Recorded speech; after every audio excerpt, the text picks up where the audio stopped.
بسم اللہ الرحمن الرحیم۔ درود کے بعد دل کیوں بدلنے لگتا ہے؟ کبھی تم نے غور کیا ہے کہ اللہ کو یاد کرنے کے بعد دل فوراً ساکن کیوں نہیں ہوتا؟ کبھی تم نے محسوس کیا ہے کہ درود پڑھ کر اٹھنے کے بعد ایک لمحے کو ایسا لگتا ہے جیسے دل کسی انجانی کیفیت میں داخل ہو گیا ہو؟ نہ پورا سکون، نہ مکمل بے چینی، بس ایک عجیب سا وقفہ، جیسے روح کسی دروازے پر کھڑی ہو اور فیصلہ ہونے والا ہو کہ اندر جانا ہے یا واپس پلٹ جانا ہے۔ میرے عزیزو، یہ کیفیت اتفاق نہیں، یہ کمزوری نہیں، یہ ایمان کی کمی بھی نہیں، یہ اس بات کی نشانی ہے کہ تمہارا دل نفس کے دائرے سے نکل کر نور کے دائرے میں قدم رکھ چکا ہے۔ اور جب ایسا ہوتا ہے تو ایک جنگ شروع ہوتی ہے۔ یہ جنگ باہر نہیں، اندر ہوتی ہے۔ یہ لڑائی لوگوں سے نہیں، خود سے ہوتی ہے۔ درود الفاظ نہیں، راستہ ہے۔ اکثر لوگ سمجھتے ہیں کہ درود صرف زبان کی تسبیح ہے، چند الفاظ، چند سانسیں اور بس۔ مگر حقیقت یہ ہے کہ درود ایک راستہ ہے، ایسا راستہ جو دل سے شروع ہو کر عرش تک جاتا ہے۔ جب بندہ نبی کریم صلی اللہ علیہ وآلہ وسلم پر درود بھیجتا ہے تو وہ دراصل یہ اعلان کرتا ہے، میں تیرے محبوب کے ساتھ کھڑا ہونا چاہتا ہوں۔ اور یہ اعلان نفس کو سب سے زیادہ ناگوار گزرتا ہے، کیونکہ نفس ہمیشہ مرکز میں رہنا چاہتا ہے اور درود مرکز بدل دیتا ہے۔ نفس کو درود سے تکلیف کیوں ہوتی ہے؟ نفس کی پوری طاقت خود پرستی پر قائم ہے، میں، میری خواہش، میرا فائدہ، میری انا۔ لیکن درود کیا کرتا ہے؟ درود انسان کو خود سے ہٹا کر رسول اللہ صلی اللہ علیہ وآلہ وسلم کی طرف لے جاتا ہے، اور جہاں محبت مصطفیٰ صلی اللہ علیہ وآلہ وسلم آ جائے وہاں نفس کا تخت ہلنے لگتا ہے۔ اسی لیے درود کے فوراً بعد نفس حرکت میں آتا ہے۔ پہلی ٹکر درود اور نفس۔ جیسے ہی درود مکمل ہوتا ہے، نفس فوراً یہ نہیں کہتا کہ درود چھوڑ دو، نہیں، وہ بہت چالاک ہے۔ وہ پہلے دل کی فضا بدلتا ہے۔ نفس کی پہلی چال، خاموش بوجھ۔ درود کے بعد اچانک دل بھاری ہو جاتا ہے، کوئی خاص وجہ نہیں ہوتی، مگر یوں لگتا ہے جیسے سینے میں وزن رکھ دیا گیا ہو۔ اکثر لوگ یہی سمجھتے ہیں کہ شاید میرا درود قبول نہیں ہوتا، مگر حقیقت اس کے بالکل برعکس ہے۔ یہ بوجھ قبولیت کی پہلی علامت ہوتا ہے، کیونکہ نفس دل اور نور کے درمیان ایک دیوار کھڑی کرنا چاہتا ہے۔ دوسری چال، ذہنی ہلچل۔ درود کے بعد خیالات کا ہجوم آ جاتا ہے۔ اچانک فون یاد آ جاتا ہے، کسی کی بات چبھنے لگتی ہے، پرانی غلطیاں یاد آنے لگتی ہیں۔ یہ سب اتفاق نہیں، یہ سب نفس کی چالیں ہیں۔ وہ جانتا ہے کہ اگر دل چند لمحے بھی درود کے بعد خاموش ہو گیا تو نور اندر اتر جائے گا۔ تیسری چال، خود پر شک۔ نفس دل میں سرگوشی کرتا ہے، تم جیسے گنہگار کا درود، تم کہاں، یہ راستہ کہاں، تم سے یہ نہیں ہوگا۔ یہ جملے اللہ کی طرف سے نہیں ہوتے، یہ نفس کی زبان ہوتی ہے جو بندے کو خود سے بدزن کرنا چاہتی ہے۔ ایک اہم روحانی نکتہ یاد رکھو، نفس ہمیشہ اس چیز سے لڑتا ہے جو اسے کمزور کرنے والی ہو۔ اگر درود بے اثر ہوتا تو نفس خاموش رہتا۔ اس کی بے چینی اس بات کا ثبوت ہے کہ تم درست سمت جا رہے ہو۔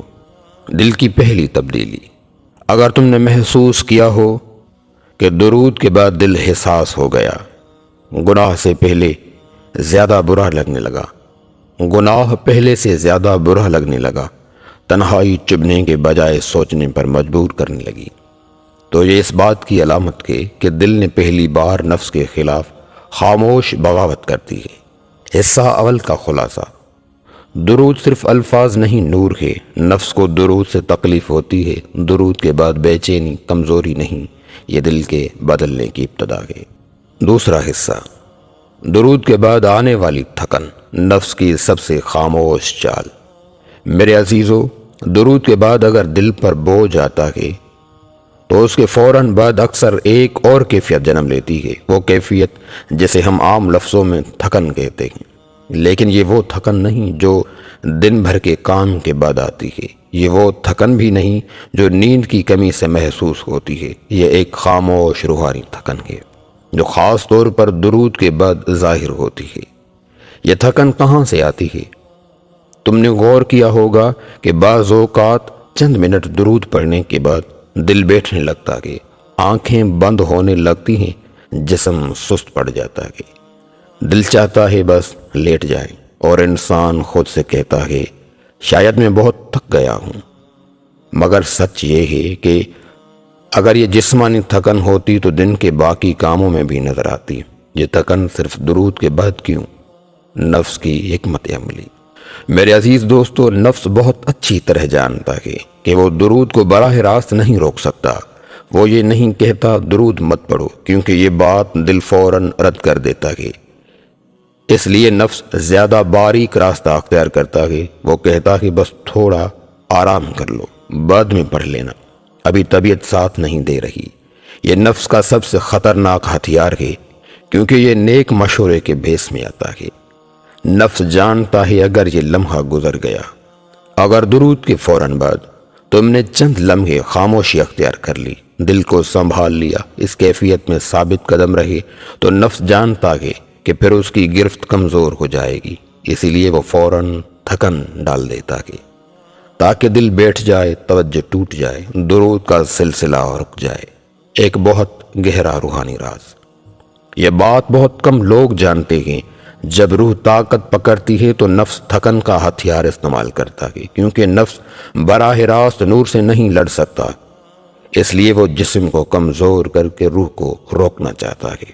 یہ بالکل ایسے ہی ہے جیسے کوئی دشمن قلعہ توڑنے کے بجائے سپاہیوں کو بوکھا کر دے۔ انبیاء اور روحانی تھکن، یہ کیفیت صرف ہماری نہیں۔ حضرت موسیٰ علیہ السلام جب کوہ طور پر اللہ سے ہم کلام ہوئے تو واپسی پر جسمانی کمزوری محسوس ہوئی۔ حضرت محمد صلی اللہ علیہ وآلہ وسلم پر جب وحی نازل ہوئی تو آپ صلی اللہ علیہ وآلہ وسلم پر شدید بوجھ طاری ہو جاتا۔ یہ اس بات کی دلیل ہے کہ نور کا نزول ہمیشہ آسان نہیں ہوتا، کیونکہ کچھ لوگ اس لمحے پر رک جاتے ہیں۔ بہت سے لوگ درود شروع تو کر دیتے ہیں مگر اسی مرحلے پر رک جاتے ہیں، کیونکہ وہ سمجھتے ہیں شاید میں اس قابل نہیں، شاید یہ راستہ میرے لیے نہیں، حالانکہ یہ وہ لمحہ ہوتا ہے جہاں اصل سفر شروع ہونے والا ہوتا ہے۔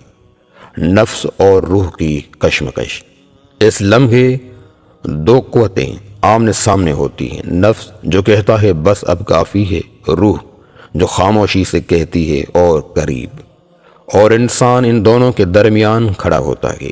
یہی وہ مقام ہے جہاں فیصلے ہوتے ہیں۔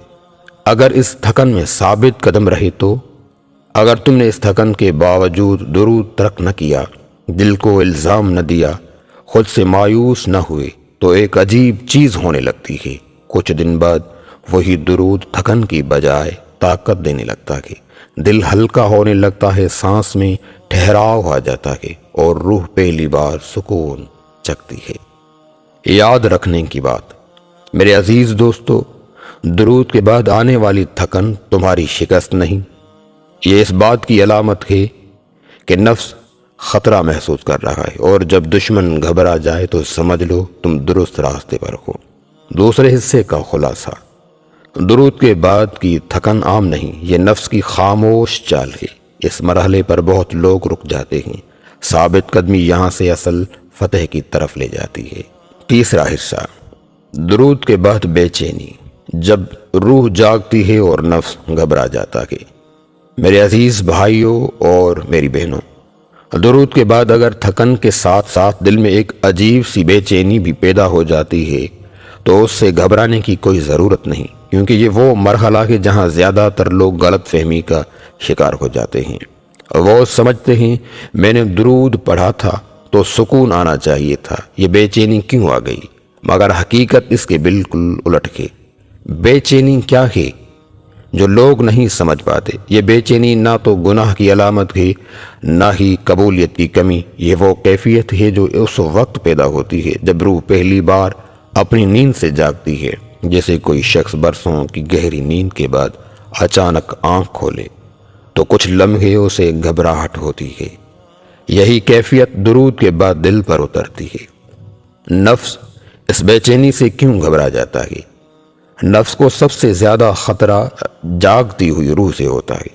سوتی ہوئی روح نفس کے لیے آسان شکار ہوتی ہے، لیکن جب درود کے نور سے روح بیدار ہونے لگتی ہے تو نفس فوراً حرکت میں آتا ہے۔ وہ چاہتا ہے کہ تم اس کیفیت کو برا سمجھو اور درود چھوڑ دو۔ نفس کی چوتھی چال، سکون کا نہ آنا۔ نفس دل میں وسوسہ ڈالتا کہ درود کا فائدہ کہاں، سکون تو آیا ہی نہیں، یہ سب تمہارے بس کا نہیں۔ یہ جملے نہ اللہ کی طرف سے ہیں نہ روح کی طرف سے، یہ نفس کی آخری کوشش ہوتی ہے کہ بندہ خود ہی پیچھے ہٹ جائے۔ ایک روحانی راز، یہ بات بہت کم لوگ جانتے ہیں، سکون ہمیشہ پہلے نہیں آتا، پہلے صفائی ہوتی ہے۔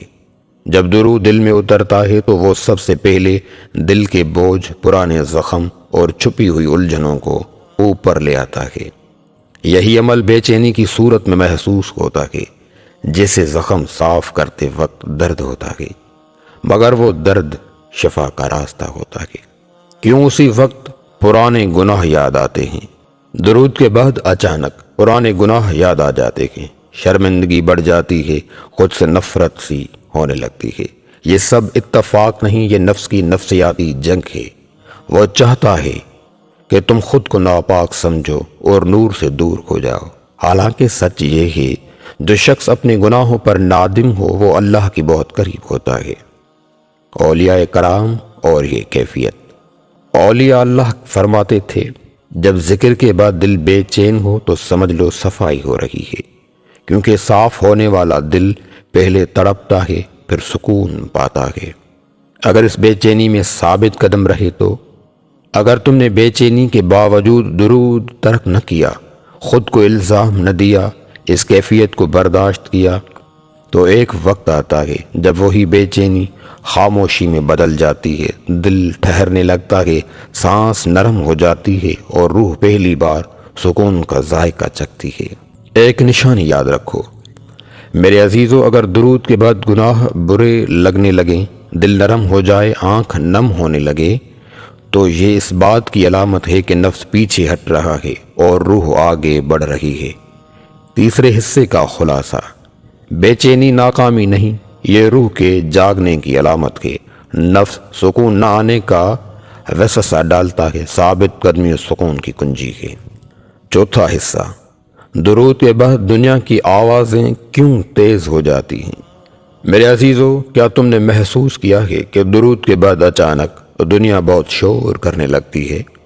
فون کی آواز، لوگوں کی باتیں، کام کی فکریں، رزق کے مسئلے، مستقبل کا خوف، ماضی کی یادیں، سب ایک ساتھ دل پر حملہ آور ہو جاتی ہیں۔ یہ محض اتفاق نہیں، یہ نفس کی سب سے خطرناک سازش ہے۔ نفس ہمارے ساتھ کیا کرتا ہے کہ وہ نور کو براہ راست نہیں روک سکتا، اس لیے وہ توجہ بدل دیتا ہے۔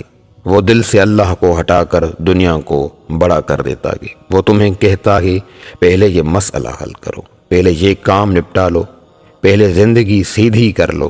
حالانکہ حقیقت یہ ہے، جب دل اللہ کے ساتھ جڑ جاتا ہے تو زندگی خود سیدھی ہونے لگتی ہے، کیونکہ خاص طور پر موبائل یاد آتا ہے۔ آج کے دور میں نفس کا سب سے طاقتور ہتھیار اسکرین ہے۔ درود کے بعد موبائل کا خال آنا اس بات کی علامت ہے کہ دل خاموش ہونے والا تھا اور نفس گھبرا گیا۔ اس حملے کا توڑ جب درود کے بعد دنیا کی آوازیں تیز ہوں۔ خاموش بیٹھے رہو، فوراً فیصلہ نہ کرو، نہ موبائل اٹھاؤ، نہ خود کو ملامت کرو، بس دل میں کہو یا اللہ میں تیرے ساتھ رکنا چاہتا ہوں۔ یہی لمحہ نفس کی شکست کا آغاز ہوتا ہے۔ پانچواں حصہ، پسندیدہ گناہ کیوں یاد آتے ہیں؟ میرے عزیز بھائیوں اور بہنوں، درود کے بعد اچانک وہی گناہ یاد آتا ہے جو دل کے سب سے قریب ہوتا ہے۔ یہ نفس کی کمزوری نہیں بلکہ اس کی آخری چال ہے، نفس کا نفسیاتی وار۔ نفس جانتا ہے کہ انسان عام گناہ سے نہیں، اپنی پسندیدہ کمزوری سے ہارتا ہے، اسی لیے وہ اسی لمحے اسی یاد کو زندہ کرتا ہے تاکہ تم نور کے سفر سے واپس مڑ جاؤ۔ ایک بڑی حقیقت یاد رکھو، گناہ کا خیال آنا گناہ نہیں، گناہ پر لوٹ جانا گناہ ہے۔ اگر خیال آیا اور تم رک گئے تو سمجھ لو نفس ہار گیا۔ چھٹا حصہ، خود سے نفرت نفس کا سب سے خطرناک وار۔ درود کے بعد بعض لوگ خود سے کہتے ہیں میں برا ہوں، میں منافق ہوں، میرا درود قبول نہیں۔ یہ سب نفس کے جملے ہیں۔ اللہ کبھی بندے کو مایوس ہی نہیں دیتا۔ نفس کیوں خود سے نفرت سکھاتا ہے؟ کیونکہ جب بندہ خود سے نفرت کرنے لگے وہ آہستہ آہستہ اللہ سے بھی دور ہو جاتا ہے۔ حالانکہ سچ یہ ہے اللہ کے نزدیک ٹوٹا ہوا دل سب سے زیادہ محبوب ہے۔ ساتواں حصہ، درود نفس توڑنے والی طاقت۔ میرے عزیز دوستو، درود صرف ذکر نہیں، یہ انقلاب ہے۔ درود دل کی گہرائی بدل دیتا ہے، نیت کو مضبوط کر دیتا ہے، فرشتوں کو قریب لے آتا ہے، نفس کی آواز کمزور کر دیتا ہے۔ یہی وجہ ہے کہ درود پر قائم لوگ خاموشی سے بدل جاتے ہیں۔ نفس کی شکست کے مراحل۔ یہ شکست ایک دن میں نہیں ہوتی، یہ ایک سفر ہے۔ دل کا نرم ہونا، اندرونی رونا، شدید آزمائش، نور کا ٹھہرنا، سکون کا آنا، گناہ کا بوجھ بن جانا، اللہ کی قربت کا احساس۔ یہ وہ سفر ہے جس کے بعد انسان پہلے جیسا نہیں رہتا۔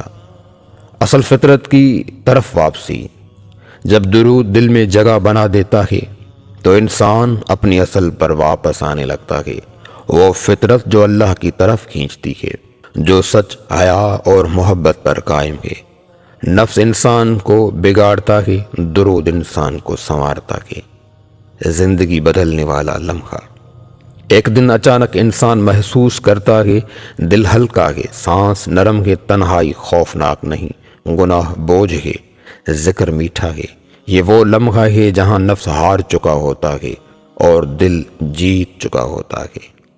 اختتامی دعا۔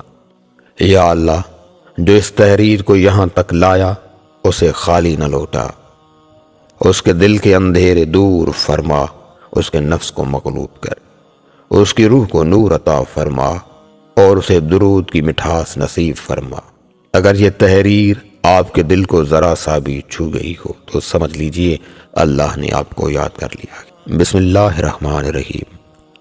اللہم صلی علی محمد وعلی آل محمد کما صلیت علی ابراہیم وعلی آل ابراہیم انک حمید مجید۔ اللہم بارک علی محمد وعلی آل محمد کما بارکت علی ابراہیم وعلی آل ابراہیم انک حمید مجید۔